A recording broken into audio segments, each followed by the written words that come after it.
Zamani wakati mimi ninaangalia movie, kuna kitu kilikuwa kinaitwa trailer. Sasa sijui kama sasa hivi mpaka sasa hivi bado hicho kitu kipo, sijaelewa, maana nina siku nyingi sana na miaka michache kidogo sijaangalia movie.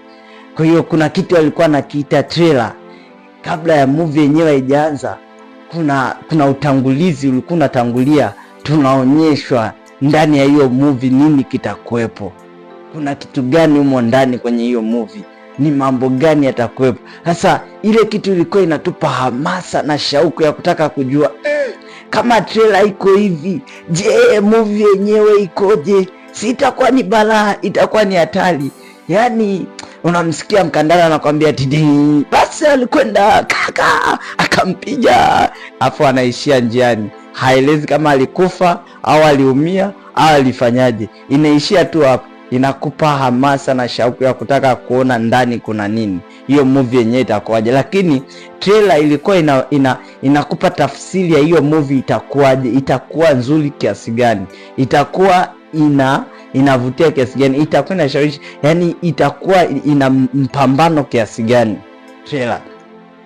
Kwa nini nimekukumbusha jambo hili? Kwa nini nimekueleza jambo hili? Nataka nikuhusianishe vita hii ya Irani inayoendelea na unabii wa kitabu cha Ezekieli sura ya 38. Ukisoma pale utakutana na vita ya Gogu wa nchi ya Magogu. Huyo na Gogu wa nchi ya Magogu na nchi ya Israeli na taifa la Israeli. Ukienda pale utakutana na hiyo vita. Sasa vita ya Irani na Israeli inayoendelea, hii ni trailer ya hiyo vita inayokwenda kutokea, kuandaliwa. Ni trailer ya hiyo vita ya Gogu wa nchi ya Magogu pamoja na taifa la Israeli.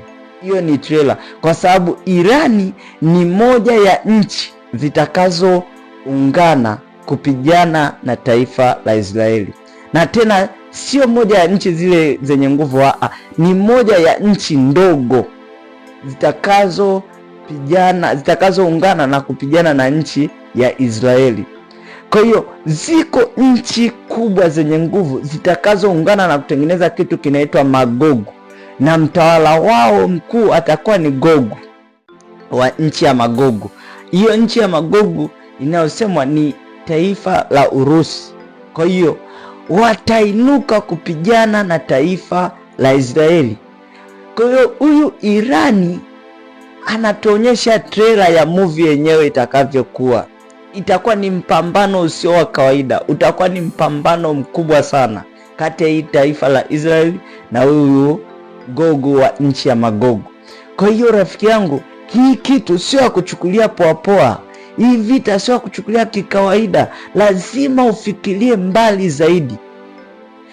Ila uzuri uko hapa kwa wale tunaomwamini Yesu Kristo na tunaoishi maisha matakatifu, ni kwamba vita hiyo ya Gogu wa nchi ya Magogu haitatuhusu sisi tuliookoka, tunaomwamini Yesu Kristo na kuishi maisha matakatifu. Haitatuhusu kwa sababu vita hiyo itakapotokea, watakatifu watakuwa wameshanyakuliwa. Watakatifu watakuwa pamoja na Bwana mawinguni kwa miaka 7 kwa hukumu ya watakatifu pamoja na karamu ya watakatifu.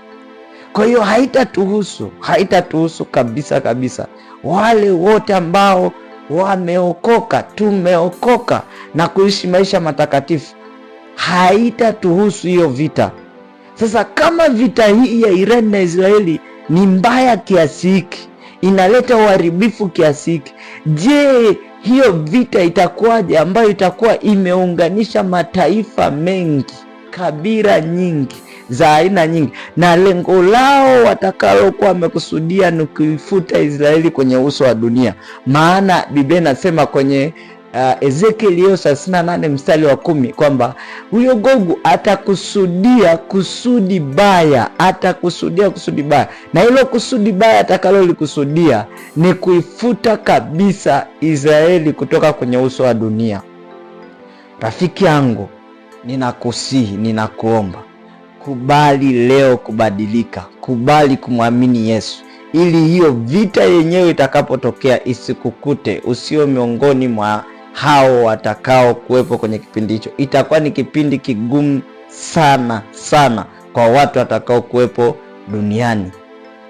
Rafiki yangu, wewe ambaye unamhitaji Yesu Kristo, unataka kutengeneza na Yesu, naomba tuombe pamoja. Baba, katika jina la Yesu Kristo wa Nazareti, ninakushukuru, ninasema asante kwa ajili ya ndugu huyu.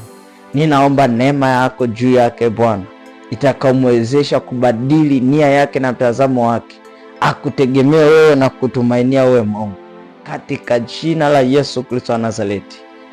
Asante Bwana wangu na Mungu wangu, kwa kuwa umefanya na umetenda juu ya maisha yake, kwa utukufu wa jina lako Yesu Kristo.